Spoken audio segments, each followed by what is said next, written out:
Hello friends जुहार जय माँ समले इटा सभी आमे बाहरी पल्लू संबलपुर जी मो आउ माँ समलेर दर्शन नि कले हेबा के जहा हो मार कृपा हैला तार द्वार के आमे आसी पारलु मार लगी भोगो आमे इटा घिनलु तापरे आमे सभे इटा गेट भीतर की एंट्री करलु इन जूता रखबार भी बहुत बढ़िया व्यवस्था अच्छे गेट भीतर की एंट्री करलु मंदिर के देखी करी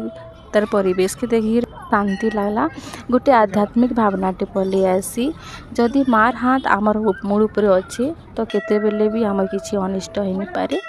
तो इटा बाबू ना मुई भी घंटी बजामी बाला तो तार बापा आसले ताके इटा उठाले बाबू घंटी बजाला तापरे आमे समस्ते मंदिर भीतर के एंट्री कलु मार दर्शन करी एते भल लागला बहुत सुकून मिलला मार पाखे मोर एतकी गुहारी समस्तंकर उपरे निजर पनत काने ढापी करे रखी था माँ सब बेले तोर आशीर्वाद आमर उपरे रही थाउ। तापरे आमे सहे पले गलु पार्क आड़ के इवनिंग भी हो बसी था नान आ लाइटिंग शो देखुन मंदिर केते बढ़िया लागुथुला इनिर परिवेश बहुत आनंदमय बहुत शांतिमय स्पेशली लाइट शो बहुत बढ़िया पूरा लाइट माने मते बहुत भल लागला आमर बाबू इटा पोंट रे जे ना बतक ना हंस माने थिले ना ताहाकु से देखि एतकी खुश होउथुला। तापरे आमे ऊपर के पले गलु आमर जेन ओभर ब्रिज